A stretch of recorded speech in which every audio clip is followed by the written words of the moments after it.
We'll start the clock on you. My name is Bradley Galota, RPEC, Tangible Hope Parish, District 4. In addition to my constituents, the majority of Louisiana has polled across multiple polls are in support of protecting our historical monuments. Our history and our culture are a huge part of what makes Louisiana special. It's a big part of our tourism industry, which has a large economic impact not only in the locality but across the entire state, which is critically important at this time given the state of our budget. We should not whitewash history. We should not forget the good, the bad, or the ugly. Do we really want to be responsible for removing these memorials that whitewash it? The United States of America, where freedom is supposed to reign, we must protect the First Amendment and the expression of everyone. There are only small special interest groups that wish to tear down our history. We must not cave to this small faction of the electorate. My fear is that if we let this group win this battle in the name of political correctness, because a small group of people are offended, that we will open Pandora's box and all historical monuments, street names, and other tributes will be, including important events and people in our history, will be wiped clean. What happens when the next group wants to take down the Louis Armstrong or Martin Luther King or rename the Huey P. Long Bridge? This is not about a particular set of history, a particular group of people, or conserving the Confederacy or conserving slavery or anything that brings up, anger and resentment and hurt. This is about preserving the entirety of history. And tearing down monuments is not the action of the free United States of America. That's the actions of dictators like Castro, Stalin, Hitler, Mao, of radical terrorist groups like ISIS. Stay on the bill. You're kind of getting out the lanes, buddy. Yes, sir. I think Stay it's on the bill. relevant that we don't want to, I'm almost done. ISIS has been tearing down statue monuments and historical buildings across the Middle East and continues to do so as we speak. I, for one, do not want to mirror the actions of such a despicable group of heathens. I urge you to step up and save our history, our culture, and the tourism industry and stand with liberty and the American spirit. Thank you. Please identify yourself. Next. Yes, I'm Pierre McGraw, and I'm with the Monumental Task Committee in New Orleans. And thank you for this chance to address this Municipal, Parochial, and Cultural Affairs group. I dare say this is probably the most important cultural bill that you'll be considering. This bill is important is for all Louisiana. I may be unique in the state as a citizen for having cared for as a volunteer monuments for 26 years, and this is for monuments that represent all groups in our city, in our state. We do have an eclectic and diverse collection of monuments. I would think, and I've heard some of the comments earlier, it seems like we're all splitting into little cultural groups. I would think some of you all would really want a bill like this. The political winds are bound to change over the next few generations. That's inevitable. And this protection would give protection to the monuments that you favor. By their nature, monuments and memorials are designed to take messages to future generations, sometimes difficult and hard to understand, through 21st century lens. That's why they built the durable materials, bronze and stone, to endure the ages. Having been involved with the monuments all these years, I can honestly say that there is no large groundswell effort to remove monuments, but there is a large groundswell movement to give them protection. Dark forces are gathering to remove monuments for purely political reasons, and this is a troubling reality. In New Orleans, where I know most of the monument business, monument removal by where the radical monument movement was born, there's a mayor there that called for the removal of 4 of our monuments. Additionally, he publicly stated that he's putting together a committee to consider removing others. I find this real troubling. There was a list put out by some of his collaborators of over a couple of dozen other monuments, and these are significant people in American history. Let's take two U.S. veterans, for instance, and see how this bill would apply. We have Jackson and Washington. Both were U.S. veterans, presidents, but there's an effort underway to remove anything that has to do with these people. And we saw them last week in Jackson Square during the French Quarter Festival. Jackson has a monument to him, and so does Washington. And Washington has a monument right up the hill here by the Armory Museum. There's streets in New Orleans named Jackson Avenue, Washington Avenue. They both have parks, Jackson Square, Washington. There's towns in Louisiana named Jackson and Washington, and parishes named Jackson and Washington. Wrap it up. This would protect all of that. If you let one thing go, then everything else could stand the same removal process.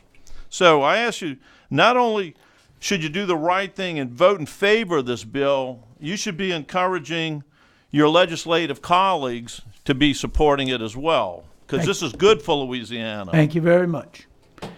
Next, Thank you, identify yourself, please. Thank you, Mr. Chairman. Jerry Pepper, Board of Trustees of Louisiana Landmark Society.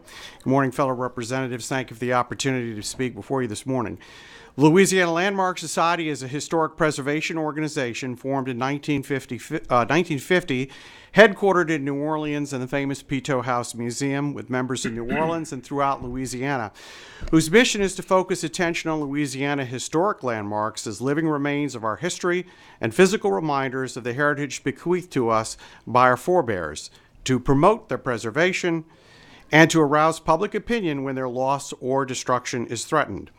Our organization has been a long-standing advocate of historic preservation laws, including the National Historic Preservation Act of 1966, in which Congress declared that the historical and cultural foundations of this nation should be preserved as a living part of our community life and development in order to give a sense of orientation to the American people.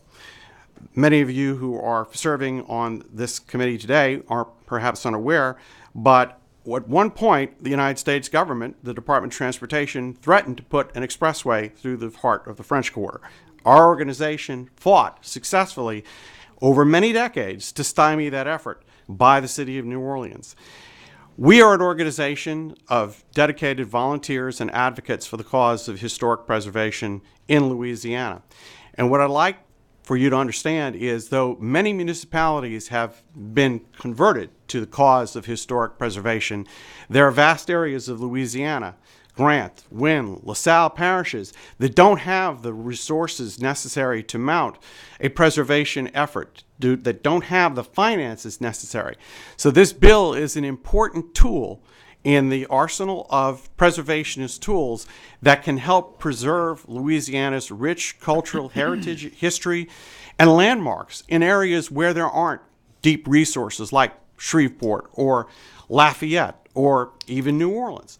So we need your help with this bill to help get the job done. Thank you very much for your time and attention. Thank you very much. We do have a question, if y'all don't mind. It's one of these people here, Ms. Pat.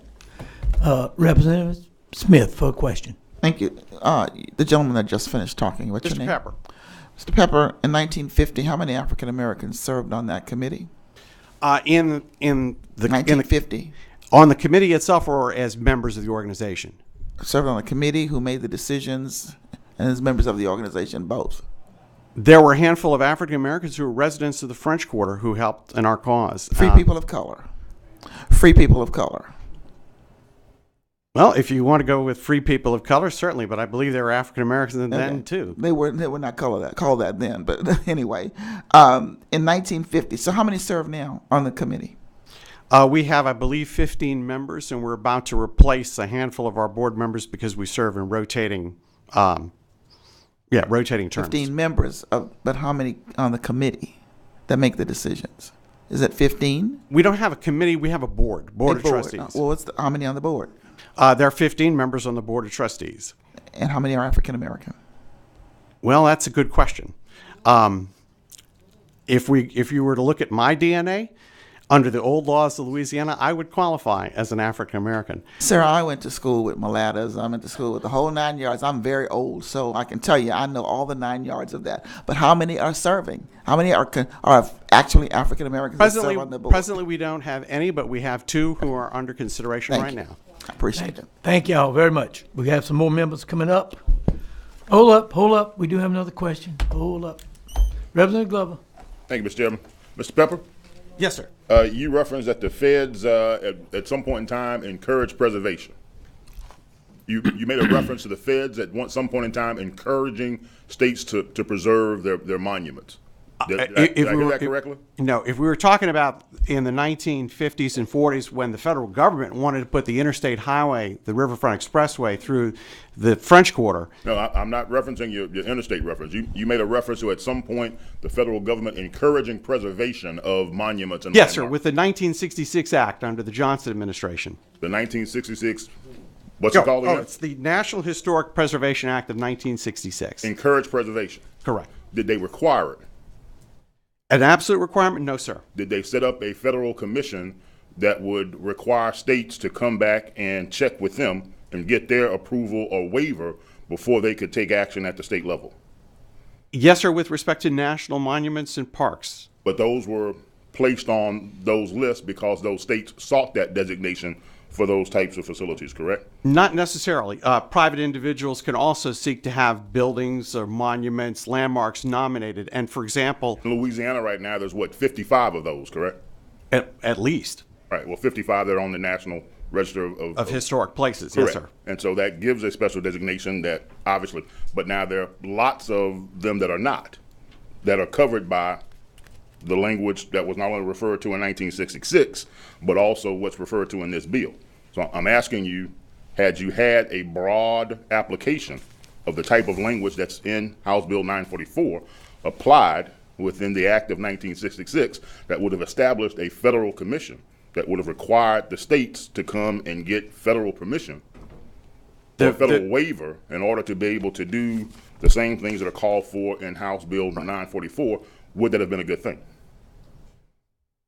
All right. I heard a couple of different questions, but let me see if I can address them. I'm asking you if the federal version of what's called for in 944 would have been a good thing in 1966. From our standpoint, we certainly would have thought it would have been a good thing because there are many projects that we've lost a lot of our cultural history at landmarks because there are things that frankly aren't covered. And so you think that 1966 Louisianians would have been maybe the father or grandfather of Rep. Carmody in 1966 would have said it's a good thing for the federal government to come in and tell the state of Louisiana what is and what is not a place, a plaque, a statue, an event that is of historical significance, and you need to get our permission before you can do anything with it. That would have been a good thing. I think, in my opinion, that would have been a very wise thing to do. Very good. Now, you also mentioned that there are lots of places, and you called off some of the cities that are not Shreveport and Lafayette and what have you, that cannot afford Parishes. parishes. Correct. How is it that House Bill 944 will help address that situation? We need to wrap it up. Yes, sir. House Bill 944 would give the parishes that don't have the resources and don't have the wherewithal the ability to let the state of Louisiana help carry that burden And how would they do that? by having a process whereby if there was somebody in a police jury who decided to take down a statue or remove a statue or to simply stop maintaining it and allow it to fall into dereliction, would have to go before the state panel and say, I need a waiver to do these things. And that would become a state responsibility and obligation Correct. in your perception. And we would be acceptable to us as an organization to see that preservation layer of protection. And that would cost us money, correct? Let's wrap it up.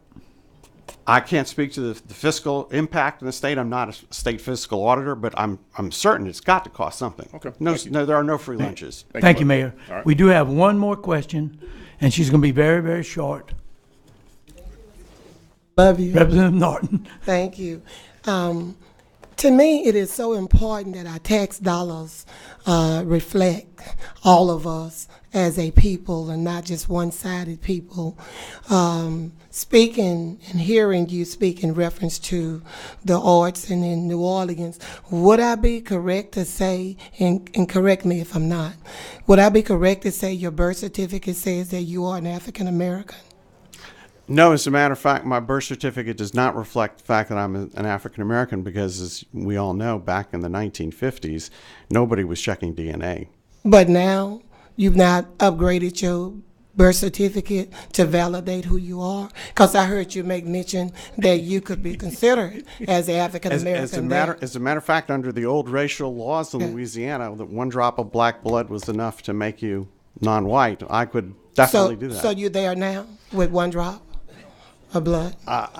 18 point something %. I was surprised. Let's wrap this up. So would you be able to speak on behalf of the African American community, or would you pass the buck to someone who is an African American?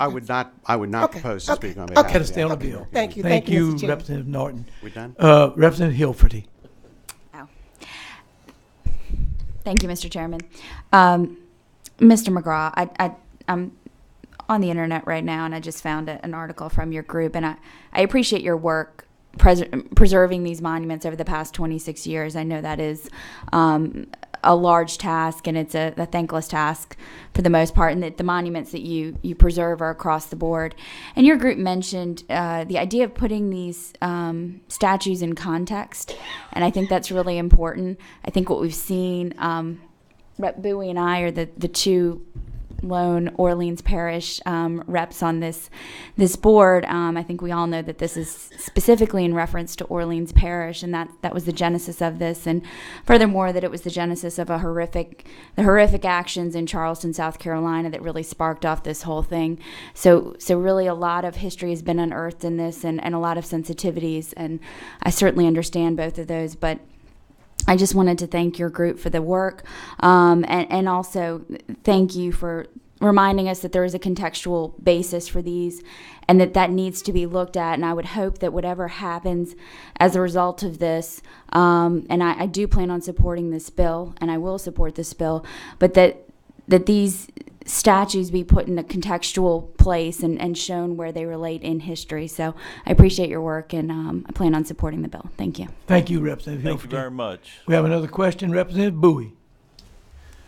Mr. Chair, I don't have a question. I just want to move that at the appropriate time we involuntarily defer this bill. Okay, I'm going to hold that motion because we got some more people, but I will hold it. Thank y'all, gentlemen. We have some more coming up. Major Bradley Hayes, Jonathan Mackey, what is it? Mackey, and John Dunlap. Please come to the table. Identify yourselves. Whatever order you want to start. Whoever I called out first. Major, you want to go first? Yes, sir. Major Thank you, by Bradley the way. Hayes. Thank you for your service. Thank you, sir. Thank you all. Appreciate you. Bradley Hayes, Quartermaster, VFW Post 8973, New Orleans. Sons of the American Revolution, George Washington Chapter, Vice President, New Orleans. I'm here to speak on behalf of the bill. I'm here to speak as someone who served my country in both Iraq and Afghanistan. In both those places, I saw people removing monuments, thousands of year-old monuments of races of people who don't even exist anymore, and yet they are valuable to our race, the human race. And we spent time in Iraq chasing down the people who were removing the monuments that were stealing the cultural heritage of us all. We committed U.S. resources to stop that. And then when I was in Afghanistan, 10 and 11, we had everyone knows about the Buddhas being destroyed. We had these people who don't believe in diversity. They don't tolerate other people's opinions. And so if you were on the wrong side of their beliefs, if they disagreed with you, they destroyed you. They destroyed your symbols, your monuments, they destroyed you. When I was stationed on active duty in Germany, I used to run every morning by a huge 30-foot tall war monument to the German dead of World War I and World War II. Don't let people tell you the Germans do not remember their dead just because it was a bad cause or a lost cause or a country that doesn't exist, even a people, a language that doesn't exist. We still remember cultures and history. We as Americans do not destroy them. The other night on the news, my 7-year-old son was actually in the living room, called me in, he was very excited. He said, Daddy, Daddy, the bad guys are tearing down the monuments. And I didn't know if he was talking about New Orleans, Louisiana, or the Middle East. Of course, it was ISIS when I got in there. But just the thought that I had that unsure moment really brought something home. I came home from Iraq in '04. And then, of course, as barely a year later was Katrina. And I remember watching the troops patrolling our streets. And I remember thinking then, it's like the war zone has come home. And in some ways, I feel like that now.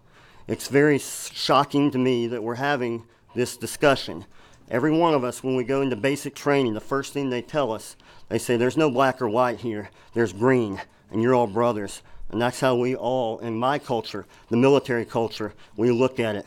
And so when I came in the front door here today, I actually met a gentleman that happened to be of a different color than me. He was checking me at the metal detector. He saluted me, and I shook his hand, and I called him brother, because it doesn't matter if you fought in a war before I was born, you're still my brother. If you fought in a war before I was born, a war, and you died before I was even born, you're still my brother. And those monuments are to my brothers.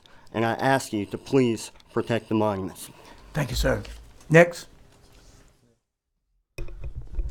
Hi, committee. Thanks for having us today. I'll be short. Identify yourself. Oh, I'm sorry. Jonathan Mackey from New Orleans, Louisiana. I'll start off and give you a little history. I was raised in a home in Thibodaux, Louisiana, now in Lafourche Parish, that was actually a Civil War hospital for both Union and Confederate soldiers. The woman who raised me, Miss Mary Holly, and my mom were best friends. She was actually daughters of sharecroppers who lived in Laurel Valley Plantation down in Lafourche, and her grandparents were slaves. And there, she brought me in to see where she grew up in a one-room shack down in Laurel Valley, and it resonated with me that I see all these sides of history, that I grew up with history. I lived in it. I saw it every day, and that's what kind of Louisiana is. We're unique in a way that we shouldn't separate it out by skin tone. We should separate it out that we all have a shared history here. And I'll just kind of go into what sorry, I have it on my cell phone. A very dangerous thing is happening, and this is why that I will tell you we need the extra layer of protection on a state level. There's something called presentism, and that is the act of it's extremely dangerous. It's judging past historical figures and acts of history by modern day standards and by our modern day codes. And this thing it leads to dangerous interpretations and knee-jerk reactions that can cause much destruction on an impulse. And that's why you need an extra layer of government that come to the state level and slow things down, go to an extra committee of historical preservationists or people that understand that this is all a state and wide matter. And it just does exactly what the American government system does. It's a system of checks and balances. And it can check municipalities for knee-jerk reactions and what we're having now. It's impulse. And to say that Louisiana things should be just taken down and put in a museum, Louisiana is a living museum. We live every day and see things. You can't hide it. You shouldn't hide it. We should all learn from it, and we should all be able to have learn from its history and have our own story told. And at that, I'll leave it. Thank you, sir. Next. Mr. Chairman, members of the committee, my name is John Dunlap. I'm a veteran of two wars, Operation Desert Storm and the Iraq War in 2004 and 5. There's a very large concern in the veteran community about efforts across the country to remove or relocate veterans' memorials. The best example has to do with an airplane called the Enola Gay, which was the airplane that carried the first atomic bomb over to Japan and dropped it on Hiroshima, which was the beginning of the end of the war. It saved hundreds of thousands of U.S. lives.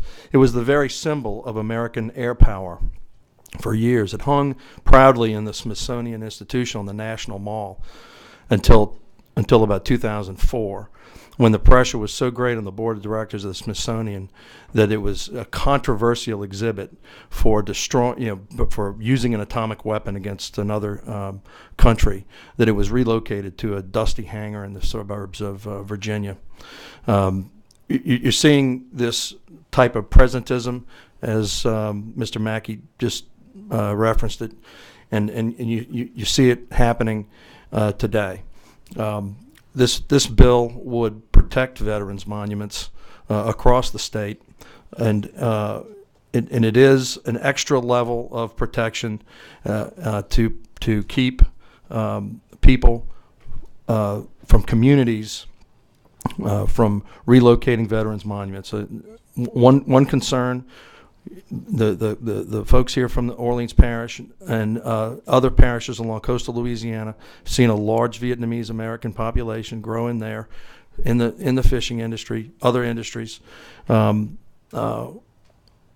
if they come to the local government and say, we don't like this Vietnam memorial because the United States used napalm and dropped jelly gasoline on our citizens, burning them to death in a similar way that they used the atomic bomb on Japan. So this is an offensive memorial to us, and you would have the potential of now relocating or removing a monument to our Vietnam veterans. There's one on the next to the Superdome. In a very prominent place in New Orleans, and there are Vietnam memorials all over the state in front of courthouses in different parishes. So the veterans community wholeheartedly supports this bill. Thank you very much, Mr. Chairman. Thank you. We do have a question from Representative Glover. Thank you, Mr. Chairman. Gentlemen, I commend you for your service to our country and certainly appreciate it. But I do have one question in particular for the gentleman in the middle. You referenced the destruction of historical monuments by ISIS. Yes, sir. Who gave ISIS the authority to be able to do that? Sure, they're people. They took it by force, did they not? Sure. Nobody voted for them. They weren't elected. They came in by force, took control of those regions, and they went about the task of doing what they did, correct? I suppose. Here in America, monuments were put up, in many instances by local governments, councils, commissions, and what have you, based upon the decisions of folks who were in charge of those communities at that time. Correct? Yes, sir. And if those things go up, go down, expand, it's based upon the decisions of people in local communities. You make the parallel between the two, my point to you is they're not the same. Well, and if I may, as a rejoinder, the other day I find this quite amazing, but I needed to clean out the ditch in front of my house, and I was actually going to take a shovel and do it myself, and I found out... Could you speak into that microphone, sir, Major?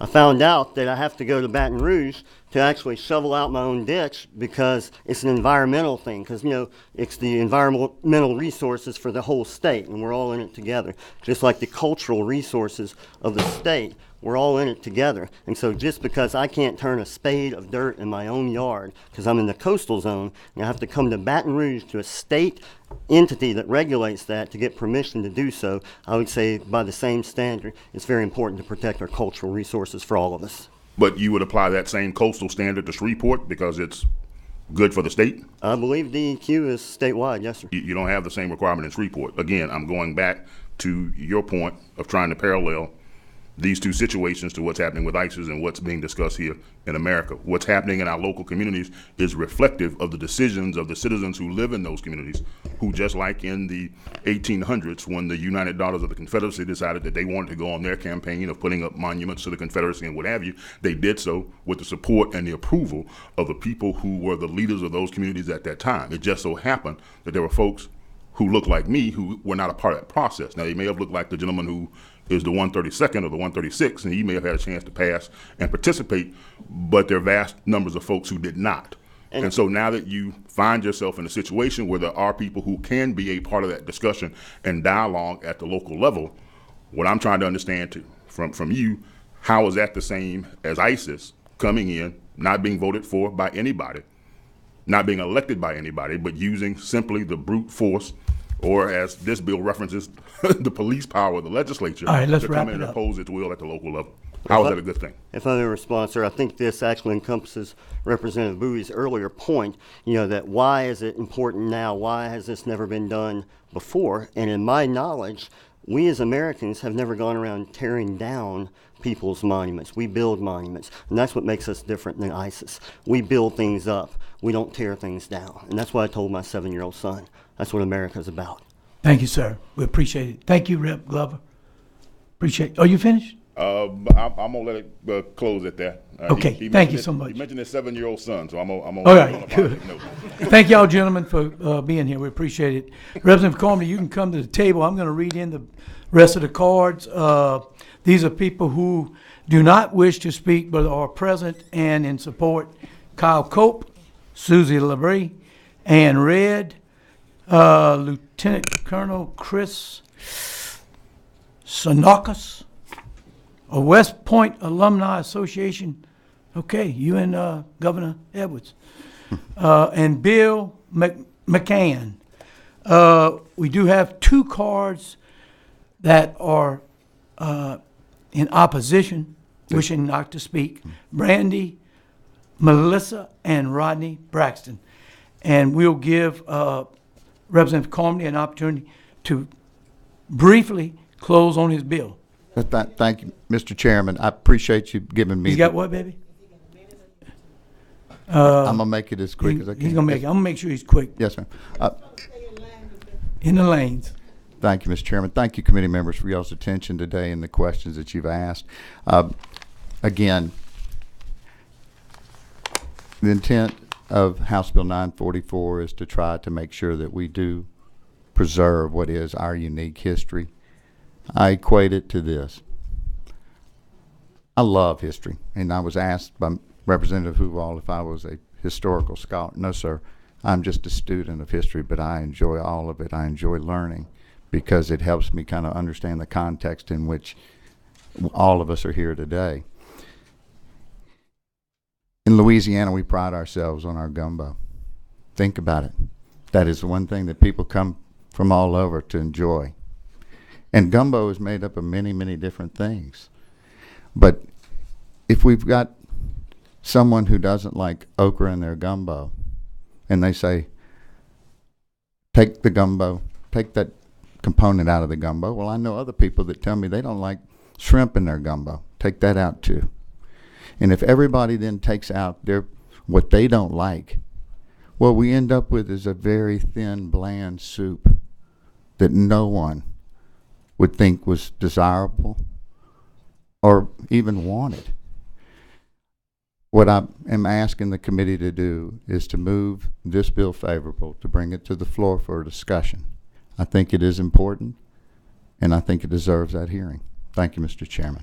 Thank you, Representative Carmody. It's been great discussion on both sides. We do have a motion to involuntary defer. If you vote yes, involuntary deferred by Representative Bowie. If you vote yes, you're voting to involuntary defer. If you vote no, you're voting against involuntary defer. And we'll ask Ms. Valerie to call the roll.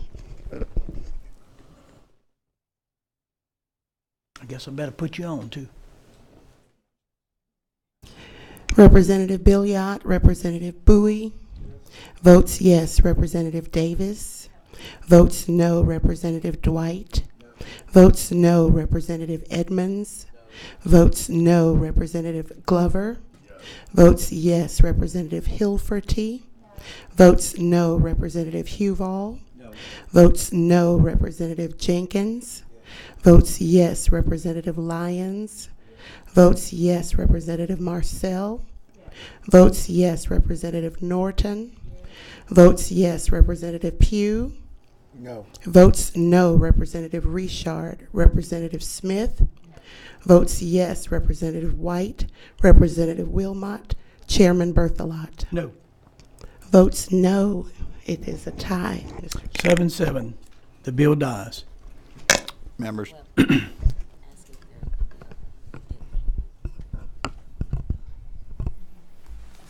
Okay, the bill did not pass. Are there any other motions? Okay, so ordered. Thank you, Representative Cormier. Thank you, members. I appreciate your time today. We do have one more bill that we need to take care of. Representative Huval is moving to voluntary defer Representative Monisset's HB 860. Is there any opposition? That was you, Representative Norton? There's no opposition. Members, thank y'all so much for being here and staying in your seat. I appreciate the day y'all put in, and we had a good meeting. We need a motion to adjourn. Representative Marcel moves to adjourn. So ordered. Thank y'all.